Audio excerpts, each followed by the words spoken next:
Kalau ada orang-orang di sini non-muslim konteksnya berbuat satu kebaikan saat di dunia, ada non-muslim tolong orang lain, dia bangun fasilitas-fasilitas sosial misalnya, maka kata Allah, kami gak akan biarkan, kami akan segerakan, bahasanya percepat, qadimna, kami segerakan, saking adilnya Allah.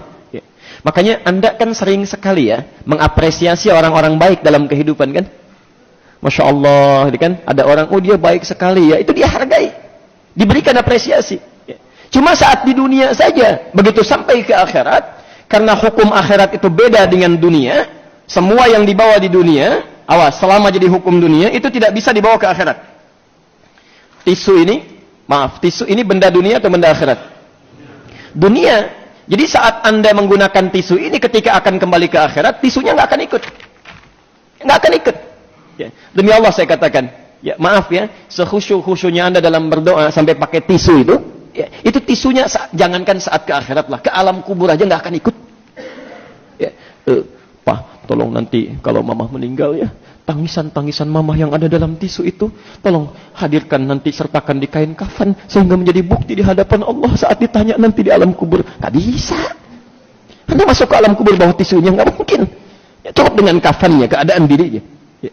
Apa yang bisa membawa Anda dengan tisu itu menjadi bagian dari bekal untuk dibawa pulang? Bismillah. Anda gunakan. Ya. Bismillah, Anda minum. Bismillah, Anda gunakan telepon itu. Bismillah, Anda gunakan kendaraannya. Kalimat itu yang ketika dikerjakan, itu yang bisa membawa setiap kegiatan kita menjadi bekal ke akhirat.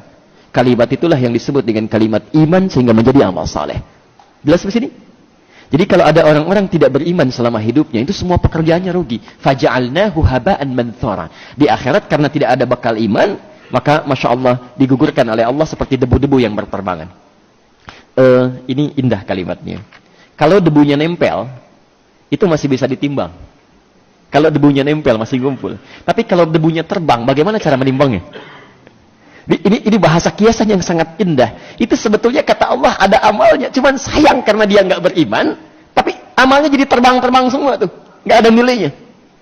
Maka kita doakan orang-orang yang belum mendapat hidayah, yang belum mau beriman itu, setiap hari kita coba doakan. Kalau ada di sekitaran kita, tetangga kita, mintakan ya Allah, ya. Jangan banyak dicela. Barangkali dititipkan oleh Allah kepada Anda menjadi tetangga supaya bisa Anda terus doakan dan tampilkan dakwah Islam dengan akhlak yang baik. Ya, jelas ya? Ini bagian pertama. Saya berikan rumus cepat ya. Kalau ada orang bertanya, kenapa orang Islam misal yang telah beriman tapi melakukan orang Islam misal yang telah beriman tapi melakukan perbuatan buruk selama hidupnya masih berpeluang masuk surga? Sedangkan orang-orang yang tidak beriman, yang baik selama hidup di dunianya, kok diancam dengan neraka? Ada yang bertanya, di mana letak keadilan Allah? Anda jawab dengan ayat tadi. Sesungguhnya, disinilah letak keadilan Allah. Sangat adil. Karena dia berbuat baik dalam urusan dunianya, maka Allah balas semua kebaikannya saat dia berada di dunia. Cuma karena dia tidak melakukannya dengan imannya, sedangkan hukum akhirat mesti menggunakan iman, maka kebaikan yang ia kerjakan tidak bernilai saat di akhirat nanti.